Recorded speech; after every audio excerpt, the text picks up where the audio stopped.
ఉండాలి. లేకపోతే ఆయన మన సింహాలను పంపుతాడు. తుఫాన్లు, సింహాలంటే సింహాలే కాదు, తుఫాన్లు రావచ్చు, కరువులు రావచ్చు, యుద్ధాలు రావచ్చు, తెగులు రావచ్చు. వీటన్నిటి నుంచి మనం సురక్షితంగా ఉండాలంటే దేవుడిలో ఉండాలి, దేవుడిని కలిగి ఉండాలి. అప్పుడు దేవుడు తప్పిస్తాడు. ఇప్పుడు ఎగ్జాక్ట్లీ తెలివైనోడు చేసుకోమని అనుకుంటాడు. ఇప్పుడు డబ్బు బంగారం, డబ్బు ఉన్న ప్రయోజనం లేదు, బిల్డింగ్లో ఉన్న ప్రయోజనం లేదు, బంగారం ఉన్న ప్రయోజనం లేదు. రాబోయే దినాలంట ఇదిగో ఈ డబ్బు తీసుకున్న కోసం ప్రార్థన చేయండి, ఈ బంగారం తీసుకున్న కోసం ప్రార్థన చేయండి, ఇదిగో ఈ ఇల్లు దేవుడికి రక్షించేస్తాను నా కోసం ప్రార్థన చేయండి అని అడుగుతారంట. ఆ రోజులు రాబోతుంది.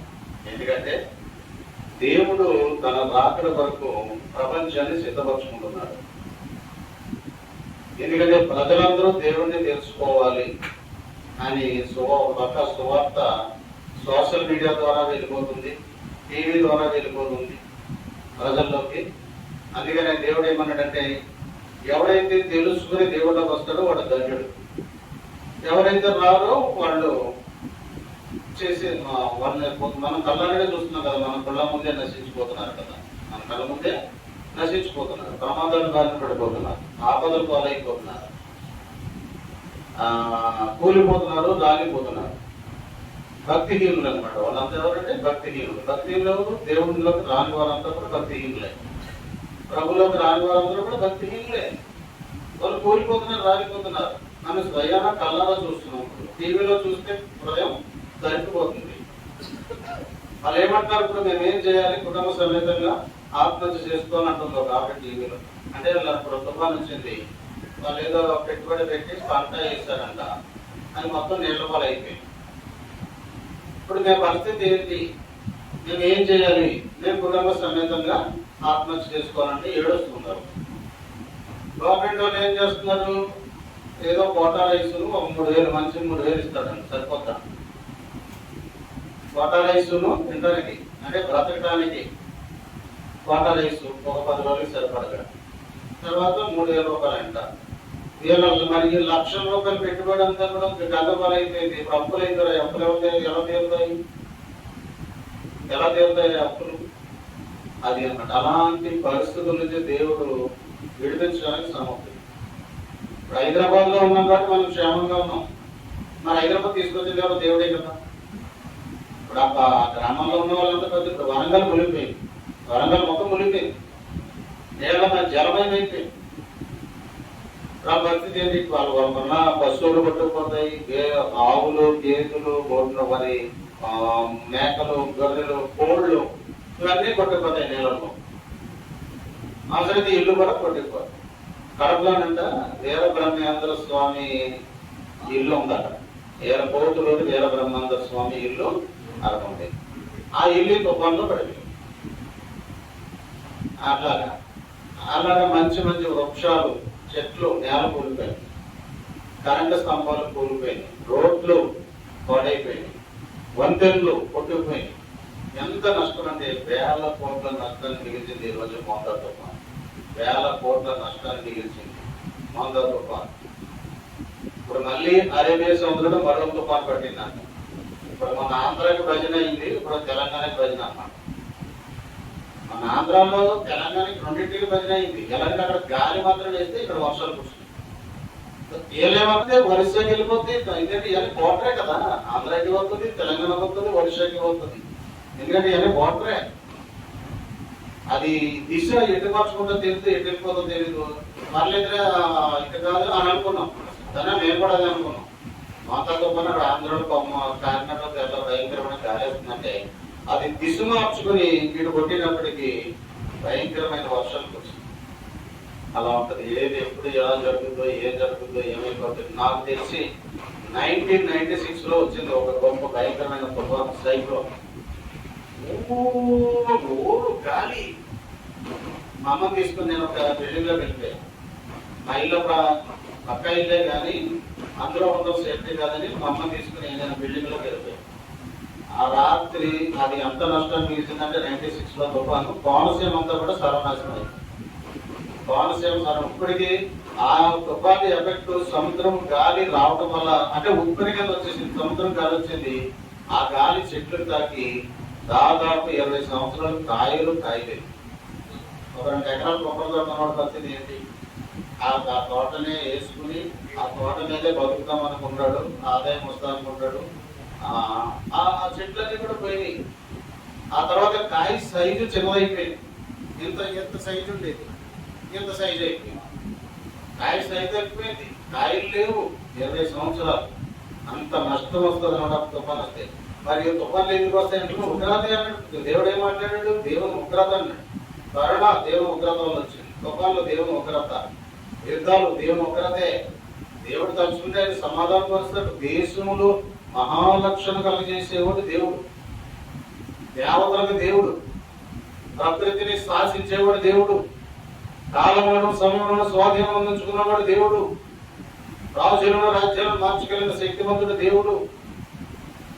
ఆయన మరణానికి పాత్రలు చేయడానికి, జీవింపజేయడానికి కూడా సమర్థుడే. జీవించడానికి కృప చూపిస్తాడు దేవుడు. అనుమతిస్తే ఎవరైనా చూస్తాడు మారట్లేదు అనుకోండి, అనుమతిస్తాడు, చనిపోతాడు. అలా ఆయన అనుమతి లేకుండా ఏది జరగదు. అట్లా అనమాట. అందుకనే దేవుడు మొదటి ఈ రోజు ఏం మాట్లాడాడు? దేవునితో భయభక్తులు కలిగి ఉండండి అని మాట్లాడాడు దేవుడు. ప్రమాదాలు జరుగుతున్నాయి, జాగ్రత్త అని మాట్లాడాడు దేవుడు. సింహాలు మన మధ్యకు వస్తాయని మాట్లాడాడు దేవుడు. సింహాలు మన మధ్యకు వస్తాయి. అలాగే యాక్చువల్ గా కూడా అడుగులో ఉన్న సింహాలు మనుషుల మధ్యకి వచ్చేస్తున్నాయి. ఎక్కడ మెదక్ జిల్లాలో అంటే చిరుతపులు సంచారం చేస్తుందంట. వాళ్ళందరూ అడిగిపోతున్నారు. చిరుతపులు సంచారం చేస్తే ఏ మనిషి ఎప్పుడైతే మరి ఎవరి దాన్ని కంటపడుతుందో, అది ఎక్కడ ఉందో, ఎప్పుడు ఏ టైం పోతుందో, ఎప్పుడు మనిషి ఏ మనిషిని పట్టుకుంటో తెలియదు. ఆ ప్రాంతంలో ఉన్న ప్రజలంతా భయపడుతూనే ఉంటారు. అవునే కదా, మనకైనా భయమే కదా చిరుతపులు అక్కడ సంచారం చేస్తుందంటే. అలా ఇప్పుడు అడవి జంతువులు మనుషుల మధ్యకి వచ్చేస్తున్నాయి. అలాంటి భయంకరం. ఇప్పుడు మన యాక్సిడెంట్ జరిగింది, దాని గురించి ఒక 2 మాటలు చెప్తాను, ముగించాను, వివరంగా చెప్తాను. ఆ రోజు 2:30 అయింది టైం, మధ్యాహ్నం అర్ధరాత్రి 2:30 అయింది. హైదరాబాద్ మీదుగా అది బెంగళూరు వెళ్ళే బస్సు, అంతే కదండి. కావేరీ ట్రావెల్ బస్సు, అది బెంగళూరు వెళ్ళే బస్సు. వీళ్ళు 2 కుర్రోళ్ళు 2:30 ప్రాంతంలో. వాళ్ళు మొట్టమొదటి ఏం చేశారంటే పెట్రోల్ బంక్ వెళ్ళి పెట్రోల్ కొట్టించుకుంటే పెట్రోల్ బంక్లోకి వెళ్ళారు. వెళ్ళి ఈ బండి నడిపించే కుర్రోడు ట్రైల్ వేస్తున్నాడు. ఏ ట్రైల్ వేస్తున్నాడు? ఒక చక్రం ఇలాగ ఒక చక్రంతో నడిపించడానికి ట్రై చేస్తున్నాడు. రౌండ్ కొట్టడానికి ట్రై చేస్తున్నాడు. కొంతమంది ఒక చక్రం పైకి అయితే 2వ చక్రంతో వెళ్తారు చూడండి, అలాంటి సర్కస్ స్పీడ్లు చేస్తున్నాడు ఆ కుర్రోడు. అక్కడ అవన్నీ కూడా రికార్డ్ అయినాయి. ఎక్కడ? పెట్రోల్ బంక్ లో రికార్డ్ అయినాయి. సరే, పెట్రోల్ కొట్టించుకున్నారు, ఇద్దరు బయలుదేరారు. ఆ టైంలో వర్షం కురుస్తుంది, సన్నగా వర్షం కురుస్తుంది, రోడ్డు తడిసిపోయింది. వీళ్ళు వెనకలో ఒక ఎక్కించుకున్నాడు. ఆ బండి పల్సర్ బండి. పల్సర్ బండి చాలా జాగ్రత్త సుమా. పల్సర్ బండి ఎక్కమాకండి. నాకు తెలిసి పల్సర్ బండి ఎక్కడ తెలుగు అనుకుంటే అది పట్టుకోవడానికి సరైనటువంటి ఉండదు. అది సడన్ బ్రేక్ పడితే వెనకాల లేచిపోతాడు పల్సర్ బండి. అది ప్లానింగ్ తప్పు అసలే, నాకు తెలుసు. అది బజాజ్ పల్సర్. ఆ పల్సర్ బండి వెళ్తున్నారు వీళ్ళు, 2 కుర్రాళ్ళు. వీడు నడుపుతున్నాడు ఎదరోడు, వాడు సర్కల్ స్పీడ్ చేస్తున్నాడు కదా, ఆల్రెడీ మనం చూసాం కదా అక్కడ. వాడు ఏం చేశాడు? ఆ బండి స్కిడ్ అయిపోయితే అప్పటికి ఆ వెనకాల యమాంతంగా లేచిపోయి ఆ రోడ్డు మీద పడి ఆ స్పాట్ లో చనిపోయాడు. ఆ ఈడేం చేసాడు? వీడు మొదరోడ్డు, వీడు బతికే ఉన్నాడు, వదిలేశాడు. ఆ చనిపోయిన కుర్రాన్ని బయట పక్కకు లాగాడు. ఈ లోపుగా ఒక 19 వాహనాలు వచ్చినాయి రోడ్డు మీదకి. అవన్నీ ఆ బండిని తప్పించుకుని వెళ్ళిపోయాయి. ఈ కావేరీ ట్రావెల్ బస్సు కళ్ళు మూసుకుని డ్రైవింగ్ చేస్తాడు. చాలా వేగంగా వచ్చింది బండి. ఆ వేగంగా తోలినప్పుడు వాడు గమనించలేదు ఈ రోడ్డు మీద పల్సర్ బండి ఉన్నాయి. ఎక్కేసాడు, బండి నుంచి పోనిచ్చాడు.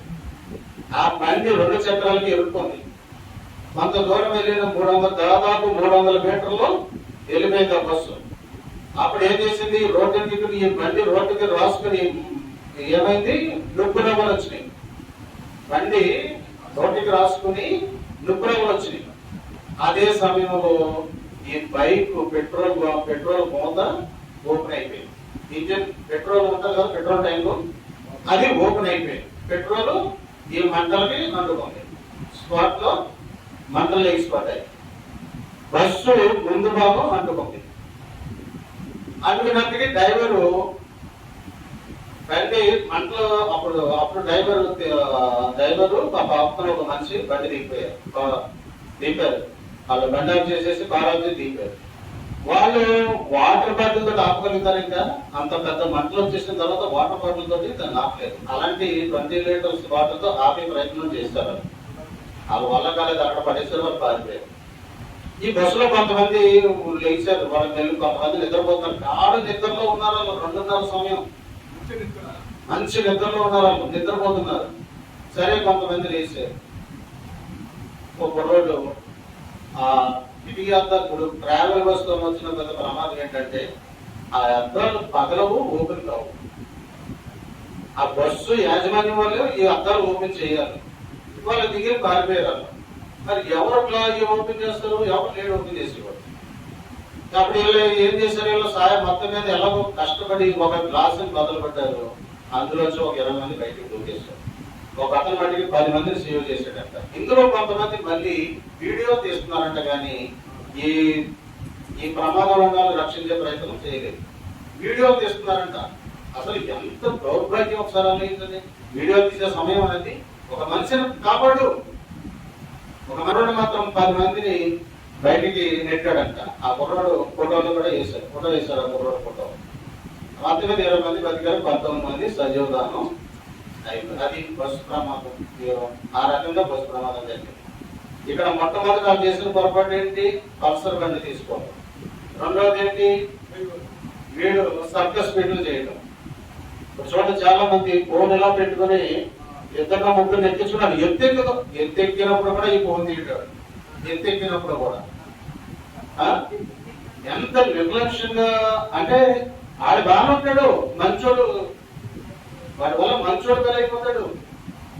అతను బాగుంటాడు, అతని వల్ల మంచోడు బలైపోతాడు. 2-3 ఎక్కించుకుని ఫోన్ పెట్టుకుని డ్రైవింగ్ చేయటం, సర్కస్ స్పీడ్లు చేయటం, వర్షం వచ్చినప్పుడు కూడా జాగ్రత్తగా బండిని తోలకపోవటం. ఇవి మొట్టమొదటి ఇదంతటికి కారణం ఆ బైక్ ప్రమాదం. బైక్ ప్రమాదం దీని అంతటికి కారణం. అందుకని ఇప్పుడు ఏమంటున్నారు తెలుసా? ట్రావెల్ బస్సులు మొత్తం రద్దు చేయాలి, ట్రావెల్ బస్సులు తీసుకోవాలంటున్నారు. ఆర్టీసీ బస్సు పెట్టాలి. అంటే ఆర్టీసీ బస్సు అంత అది ఇలా ఉండదు. అది ఏసీ వేసేసుకుని డోర్లు క్లోజ్ చేసేసి ఇలా ఉండదు. అది ఆర్టీసీ బస్సు అది పెద్ద సురక్షితమే. అది అట్లాగా జరిగింది ప్రమాదం. అందుకనే మనం ఇప్పుడు అదే బస్సు బయలుదేరినప్పుడు ఒక రక్షించబడిన వ్యక్తి ప్రార్థన చేస్తే, ఒక విశ్వాసి ప్రార్థన చేస్తే ఆ బండిని ప్రమాదం నుంచి తప్పిస్తాడు దేవుడు, సురక్షితంగా. అందుకనే మనము ఎక్కడికైనా బయలుదేరినప్పుడు ప్రార్థన చేసుకుని వెళ్ళాలి. లేదా ఆ ప్రార్థన కనపడుతుంది అన్నమాట. ప్రార్థన చేయని ఆటో లోకాంశాల వ్యక్తులు ప్రార్థన ఏం చేస్తారు? అదేలా దండం పెట్టుకుంటారో బయలుదేరిపోతారు. ప్రార్థన అయితే అదే ప్రార్థన అయితే ఆ బస్సు క్షేమం వెళ్ళి క్షేమం వస్తుంది. ఇది గుర్తించట్లేదు ఈ ప్రజలు. అసలు ఒక సేవకుడి విలువ తెలియట్లేదు, ప్రార్థన విలువ తెలియట్లేదు, రక్షించబడ్డ విలువ తెలియట్లేదు. అది ఎప్పుడు తెలుసుకుంటారు అని దేవుడు వాళ్ళు తెలుసుకుంటే బాగుంటుంది. చెప్తుంటేనేమో మళ్ళీ మతం అని ఒక రంగు పొలుగుతున్నారు. మతం కాదు ఆయన, ఇది ఒక మార్గం. ఆ దేవుడు ఈ దేవుడు ఏ దేవుడైనా ఒకటే, కాకపోతే ఇది శ్రేష్టమైన మార్గం. ఇక్కడికి వచ్చినప్పుడు జాగ్రత్తగా ఉంటాడు, పరిశుభ్రంగా ఉంటాడు, తప్పు చేయడు, పాపం చేయడు. ఎన్ని చెప్పినా వాళ్ళు వినట్లేదు. ఇప్పుడు అక్కడ ఉన్నవాడు విగ్రహార్థం చేసి ఎన్ని ఇబ్బందులు పడుతున్నారు మేము కళ్ళారా చూసాం. మేమెంత సేఫ్టీగా ఉన్నామో వాళ్ళ కళ్ళారా చూసారు. ఇప్పుడు ఏం చేశారు? ఆ ఫోటోలన్నీ బయటకు కాళ్ళలో పడేసారు. దేవుళ్ళకి వచ్చేసారు. దేవుడు నమ్ముకుంటా ఉన్నారు. మమ్మల్ని చూసి మారిపోయిన కుటుంబం ఈరోజు మమ్మల్ని చూసి మారి, అలాగే మనం చూసి మారిపోవాలి, మన సాక్ష్యం చూసి మారిపోవాలి. స్వస్థపరిచేవాడు, విడిపించేవాడు, పాపరావు తప్పించేవాడు, అన్నిటికి ఆయనే సమర్థుడు. ఇప్పుడు ఆయన మనుషులు చేస్తారా? మనుషులు స్వస్థపడతారా? మనుషులు ప్రాణం తీసేస్తారు కానీ ప్రాణం పెడతారా? ప్రాణం పెట్టగలరా మనిషి? ప్రాణం తీయడానికి హీరోయే అయినా ప్రాణం తీసేస్తాడు. ప్రాణం పోయమని చూద్దాం. ప్రాణం పోసేవాడు దేవుడు, జీవింపజేసేవాడు దేవుడు, పాపరావు నుంచి తప్పించేవాడు దేవుడు, స్వస్థపరిచేవాడు దేవుడు, క్షేమంగా ఉంచేవాడు దేవుడు, సంతోషంగా ఉంచేవాడు దేవుడు. ఆ సమయానికి అట్లా ఏమీ లేకుండా అన్నీ ఉన్నాయి, ఎవరు లేకుండా అందరూ ఉంటారు. అది దేవుడిలో ఉంటే అదే దేవుడు లేకపోతే అన్ని ఉన్నా ఎవరు ఉండరు, అన్ని ఉన్నా ఏమి ఉండవు, అందరూ ఉన్నా ఎవరు ఉండరు. అది అది అది ఇది ఒకటి గుర్తుపెట్టుకోవాలి. అన్ని ఉన్నా ఏమేమి ఉండవు. మన సేవకుడు ₹1,00,000 ఆస్తుందండి, 2,00,000 రూపాయలు ఆ రోజు స్టంట్ వేయడానికి లేక చచ్చిపోయాడు. ₹1,00,000 ఆస్తుంది, అతనికి ఏం ప్రయోజనం? 2,00,000 రూపాయల సమయానికి లేక, ఎవరు వెళ్ళక లేక, ఎవరు పట్టించుకోక చనిపోయాడు. అది 70 సంవత్సరాలు వచ్చినట్టు స్టంట్ వేసుకుని పోతున్నాడు. ఇప్పుడు మా దగ్గర ఒక సేవకుడు ఉన్నాడు, ఆయన 75, 72, 73 ఉంటాయంట. ఆయన స్టంట్ వేసుకున్నాడు, బంగారులో ఉన్నాడు. 4 సార్లు స్టంట్ వేసానంటే మరి ఆయన దగ్గర డబ్బులు ఉన్నాయి, వేయించుకున్నాడు, బతుకుతున్నాడు. ఆయన దేవుళ్ళో ఉన్నాడు, ఆయన ప్రార్థనా పరుడు, ఆయన సేవకుడు. కాబట్టి ఆయన బ్రతికే ఉన్నాడు 74 సంవత్సరాలు. ఈయనకి 56 సంవత్సరాలు. ఈయన సరైన భక్తి లేదు, ప్రార్థన లేదు. ఈయన ఆ సమయానికి ఎవరో లేదు, డబ్బులు లేవు, చచ్చిపోయాడు. అలా ఉంటుంది అనమాట. అందుకనే మనం ఎంతో జాగ్రత్తగా ఉండవలసిన వారు ప్రార్థన చేస్తున్నాం.